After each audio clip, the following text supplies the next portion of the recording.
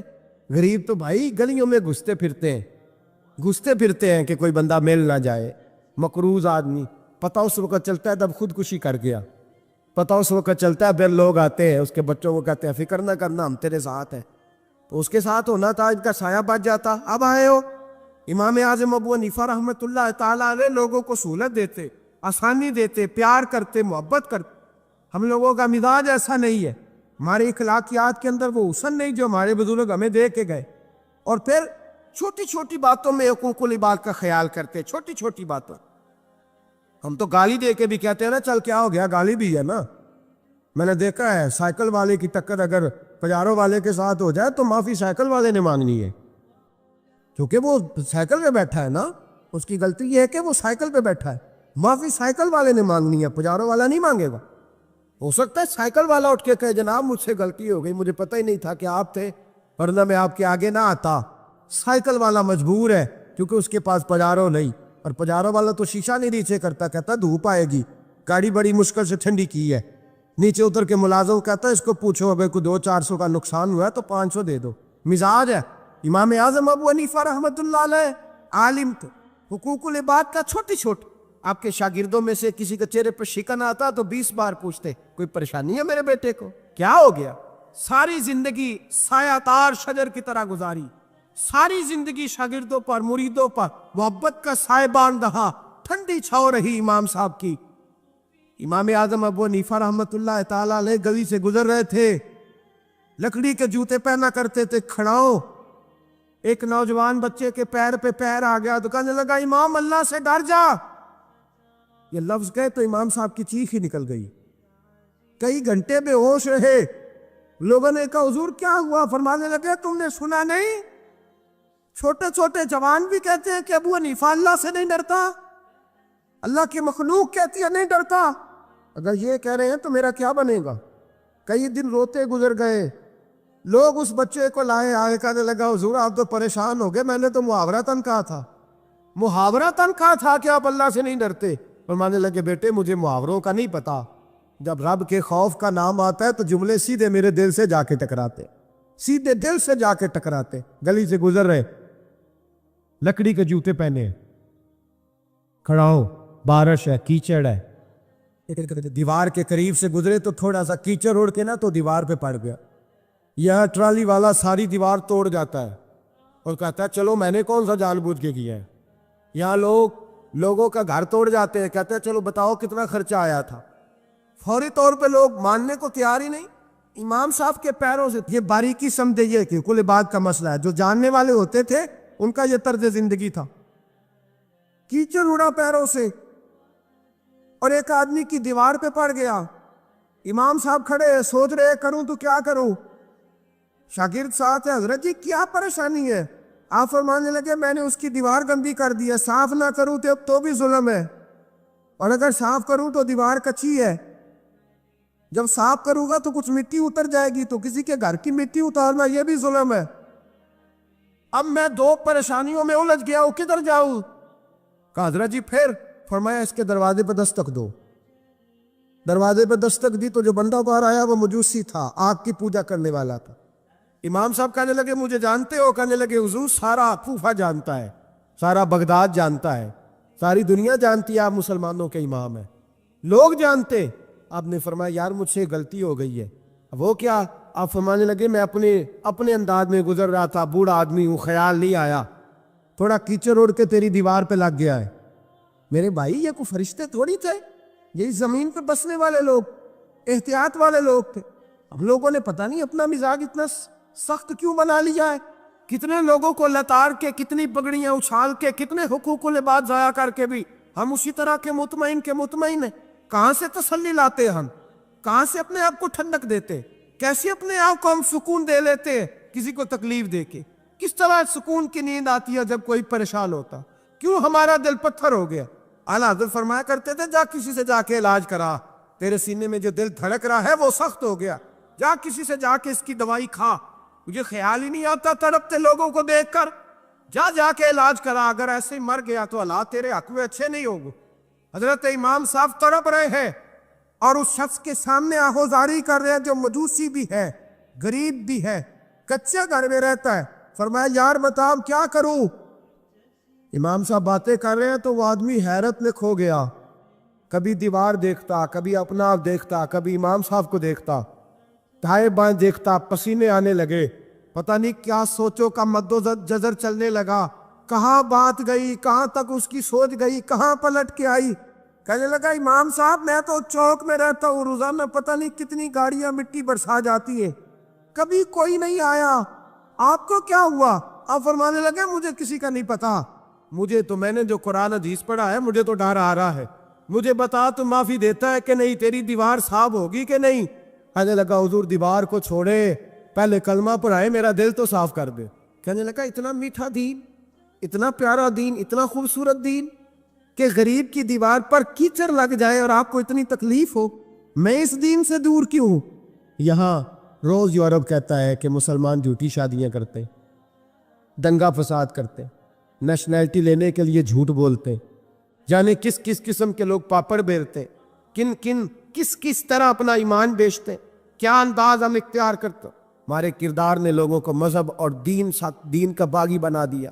ہمارے بزرگوں کا طریقہ یہ تھا کہ چھوٹی چھوٹی باتوں کا خیال کر، چھوٹی چھوٹی باتوں کا، بہت بڑے عالم تھے، یہ ساری نیکیاں تو ان کی سماجی تھی، فلاحی تھی، ان کی معاشرت کی نیکیاں تھی، دنیا داری، لیکن جو ان کا باقی کا معاملہ تھا، چار لوگ ایسے ہیں جو ہمیشہ قرآن پاک ایک رات میں پڑھا کرتے، ان میں پہلا نام حضرت عثمان غنی کا ہے، پورا قرآن پاک، دوسرا مولا علی شیر خدا کا ہے، تیسرا حضرت سعید بن جبیر کا ہے، چوتھے امام اعظم ابو حنیفہ ہیں جو ایک رات میں پورا قرآن پاک پڑھ دیا کرتے۔ جس جگہ امام اعظم کی قبر بنی ہوئی ہے نا، اعظمیہ ایک محلہ ہے بغداد کا، اس کا نام ہی اعظمیہ، امام صاحب کے نام، جہاں قبر بنی ہوئی ہے، وہاں بیٹھ کے امام اعظم ابو حنیفہ نے 60 مرتبہ قرآن پاک ختم کیا، خود پڑھا، خود فرمایا یہاں میں نے دفن ہونا ہے، اس جگہ 60 قرآن پاک پڑھے۔ رمضان کا مہینہ آتا تھا تو امام صاحب ایک قرآن پاک دن میں پڑھتے تھے، ایک رات کو پڑھا کرتے تھے، ایک قرآن پاک سنایا کرتے تھے۔ امام صاحب رحمۃ اللہ علیہ ساری رات نفل پڑھتے، لوگ کہتے ہیں کہ امام صاحب کی رات نماز کے لیے کھڑے ہوتے تو ایک رکعت میں 15 سپارے پڑھتے، تو لوگ کہتے تھے یہ ابو حنیفہ نہیں، یہ تو کوئی کسی نے پلر کھڑا کر دیا، یہ تو کوئی ستون ہے، رکوع ہی نہیں کرتا، پورے 15 سپارے۔ یہاں تو ابھی تراویح آئیں گی، لوگ پہلے سے کہنے لگ گئے بڑی گرمیوں کے روزے ہیں، بڑی گرمیوں کے روزے ہیں، اور ہاتھ لینے دے بھائی، پول تو لینے دے رمضان شریف کو، اللہ بڑا مہربان ہے، ہر چیز کو بدلنے پہ قادر ہے۔ پہلے سے لوگ تیاری کر رہے ہیں، مسجدیں ڈھونڈیں گے جائے اسی اچھا ہو، قرآن جلدی پڑھا جائے، ڈھونڈ کے۔ امام صاحب رحمۃ اللہ تعالیٰ علیہ، اور میں اکثر کہا کرتا ہوں، میں کہتا ہوں تو تراویح میں کھڑا نہیں ہوتا، پاسپورٹ کے دفتر کھڑا ہو جاتا ہے 2 گھنٹے، شناختی کارڈ کے دفتر تو 3 گھنٹے کھڑا ہو لیتا ہے۔ یہ تیرا ظلم ہے اپنی ذات کے ساتھ کہ تجھے قرآن کے لیے کھڑا نہیں ہوا جاتا، دنیا داری کے لیے کھڑا۔ وہ پروجیکٹر کرانے جائے تو چاہے تجھے 4 گھنٹے لائن میں کھڑا ہونا پڑے، وہاں تو کھڑا ہو لیتا ہے۔ اللہ سے ڈر، اپنی تھوڑی سی دنیا داری کے لیے سارا کچھ کر لیتا ہے۔ حضرت امام صاحب رحمۃ اللہ تعالیٰ علیہ تقوی اور طہارت کے پہاڑ، 55 حج کیے امام اعظم نے۔ کتنے؟ 55 حج فرمائے۔ آج ایک مشقت والا کام ہے، جد و جہد والا کام ہے، جوان بھی تھک جاتے ہیں، کہتے ہیں بڑا مشکل ہے جی، اور یہ جتنا مرضی آسان ہو گیا قیامت تک اس نے مشکل ہی رہنا ہے، اس لیے کہ یہ ایک مجاہدہ ہے۔ 55 حج کیے، آخری حج پہ گئے تو کعبے کے مجاور کو کہنے لگے ذرا کھول نہیں دیتے کعبے کا دروازہ، میرا اندر جانے کو دل کرتا ہے۔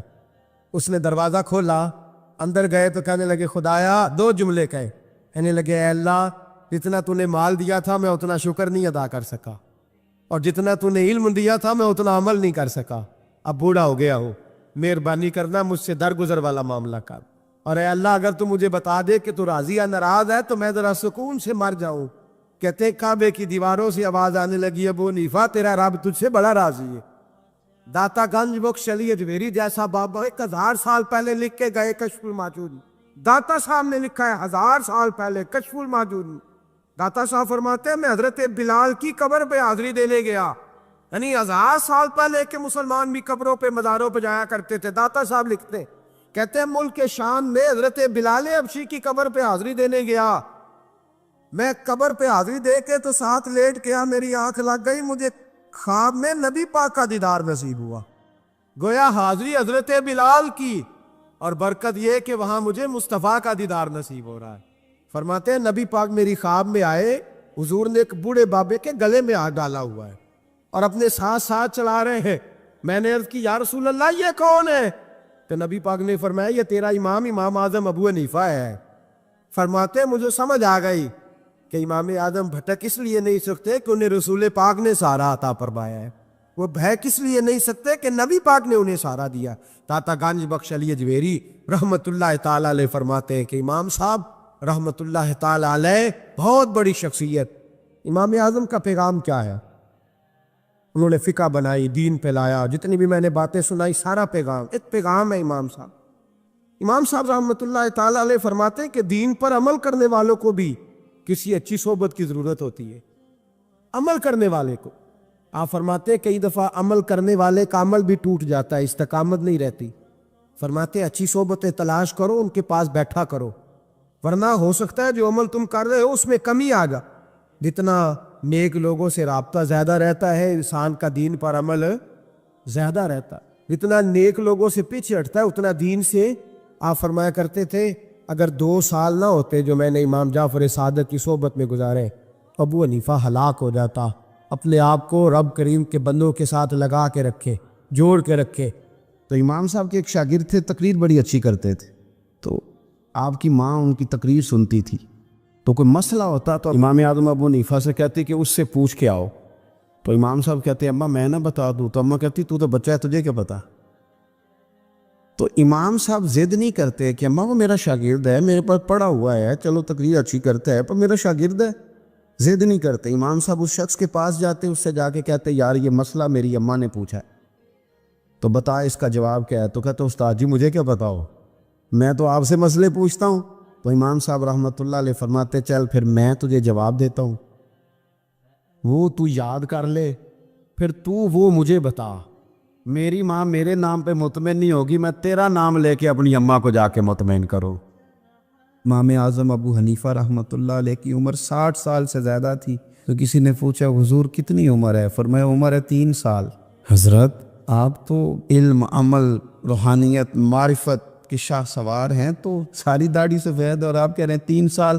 فرمانے لگے عمر وہی 3 سال ہے جو امام جعفر صادق کی خدمت میں گزر گئی، باقی تو مزہ نہیں آیا۔ وہ انداز جو ان کی بارگاہ میں رہتا تھا وہ پھر کہیں اور میسر، ہر مشکل دی کنجی یارو ہاتھ مرداں دے آئی، اور مرد نظر کرے جس ویلے، اوئے ہوئے ہوئے، مرد نظر کرے جس ویلے، مرد نظر کرے جس ویلے، پھر مشکل رہے نہ کائی۔ ہمارے چینل کو لائک کریں، سبسکرائب کریں اور مزید ہمیں کمنٹ سیکشن میں بتائیں کہ آپ کس طرح کی ویڈیوز دیکھنا پسند کرتے ہیں۔ جزاک اللہ۔